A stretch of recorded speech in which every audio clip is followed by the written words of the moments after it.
So in 1995, I was at the National No-Tillage Conference and heard Franke Dijkstra from Brazil talk about how he was rolling cover crops. And I'd heard about him before, so I was really excited to meet him, that he was coming to the conference that year, and I was able to talk to him.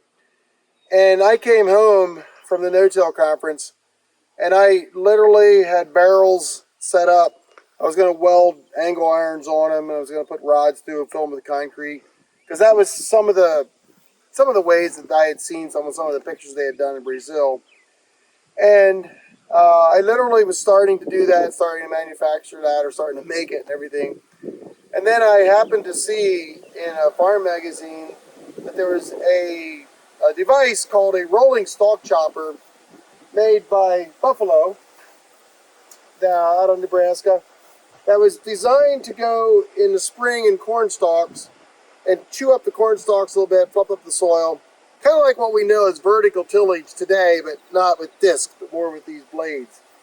And I thought, that might be a way that we could use to roll the cover crops, because you have these, crimping action here.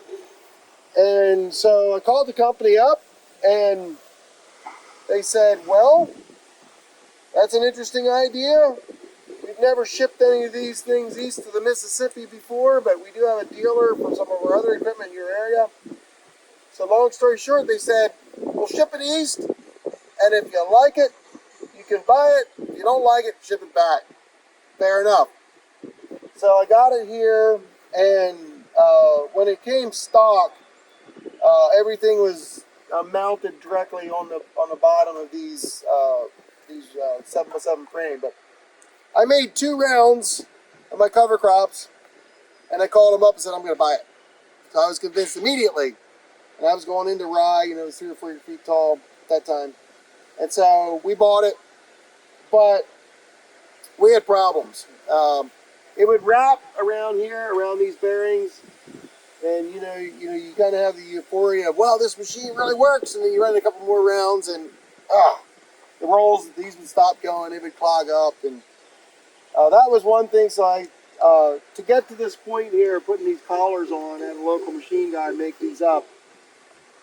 It took a while to get this exactly perfected, and once I did, though, the company actually then made some retrofits that they would put on their machine. The other thing, too, is, ironically at the time, one of the things that I was interested in is reducing the cost of burned down herbicides. Roundup was $40, $50 a gallon in the 90s. So if I could reduce my Roundup, that would save me some money. What happened is any old plow furrows or unevenness in the field, even in a 10-foot length width here, it wouldn't crimp it as much, and it would just come back up and keep growing.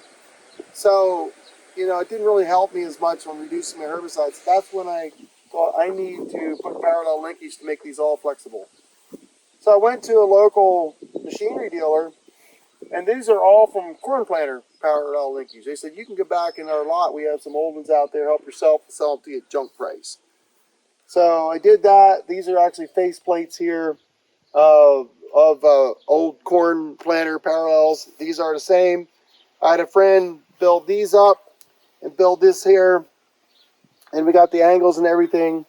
And so after about 2 years, about 98, we had this thing pretty much dialed in. And since then, we've not made any improvements to it. It works good enough for us.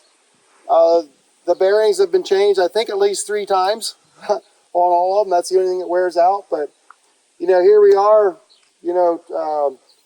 20 some years later, and we still use this. This was just used yesterday. And we do more for our neighbors than we do ourselves. It's become a kind of a thing around here. We have a lot of pumpkins that grow in this area. So for anything planted, on the later side of the planting season where you have cover crops, this thing is really what it still gets used quite a bit. So that's kind of the quick story to date. Now we know there's a lot of other rollers in the market. So that's just cool to see, on planters and different kinds of styles that are out there. I have some ideas how to improve this. I always have a lot of ideas, but sometimes Other things take priority. So I don't know if I'll ever build an improved model or not, but I still think we can have a better roller. And I think as the industry continues down this route more and more, I think that's going to happen someday.